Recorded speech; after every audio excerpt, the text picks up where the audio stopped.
The first thing we need to think about when playing Texas Hold'em are what hands we should play and what hands to throw away. In the next few sections, I'm going to get into specific detail about what hands you should play in what positions. Throughout the poker school, you're going to hear me throw around the term position quite a bit. Now there are 3 positions at the table: early, middle, and late. The first 3 seats are generally considered early position. Then we have middle position, and the button and the 2 seats directly to the right of the button would be considered late position.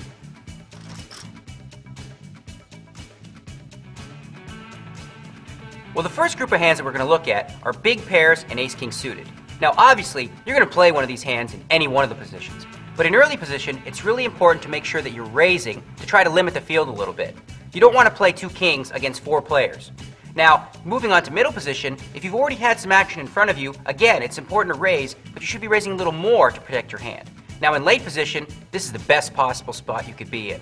You've already seen all the action in front of you, you're going to get to act last on every single street, which is a huge benefit in Texas Hold'em.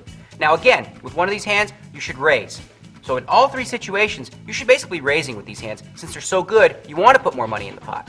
Now, with hands like King-Jack offsuit or Queen-10 offsuit, those are both decent hands. The problem with those hands come into play when you flop top pair with a weak kicker. Let's say, for example, you had King-Jack, which is what I like to call the rookie hand, and the flop comes King-4-5. Well, if you catch that king on the flop, you're going to be sucked into the river. And if somebody has a better kicker than you, ace-king or king-queen, you're just going to be losing a lot of money with that hand.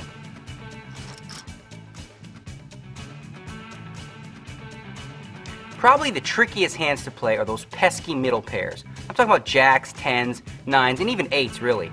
Now, from early position, there's a couple ways you can approach it. Limping is sort of a cautious way to see what happens behind you, but generally, it goes along with my style. It would be to raise with these hands and try to sort of isolate and maybe play it against one opponent. Now, for middle position, it would depend on what happened ahead of you. If nobody's raised yet, well again, you'd play it just like you would in early position, and you'd raise. However, if somebody's already raised in front of you, and you're looking down at 2 8s, I don't know, if the guy's raising from early position, chances are he's got a real good hand. With 8s, I think I would just call there and see a flop. If you catch an 8, now we've got a real hand. From late position, if nobody's entered the pot yet, this is a perfect kind of hand you want to attack the blinds with by making a raise. However, again, if there's a raise in front of you, I'd just call.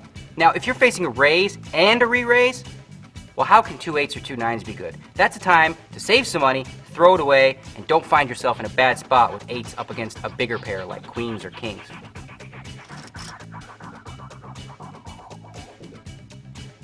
You need to be really careful when you're playing small pairs. In early position, I advise just limping in and trying to see the flop cheaply. Now, you could fold, and that's probably what the books would tell you to do. The other option would be to raise. And now I'd only recommend raising if you feel like you've got command of the table and that the blinds are really on the conservative side. Now for middle position, if nobody's entered the pot yet, lean towards raising and trying to attack the blinds. However, if there's already been some limpers, well then you can limp along as well and try to see a cheap flop. Now, if there's been a raise already, if it's a small raise, maybe you can see a flop and try to flop the set. Now from late position, this is ideal. If nobody's entered the pot, definitely you want to raise it up and attack the blinds. However, again, if there's been a small raise or some limpers, you can see a flop. There's nothing sweeter than calling with 2 4s against an early position raise who's got 2 aces and the flop coming Queen 6-4. He bets it, you move all in, and he walks home with a story to tell.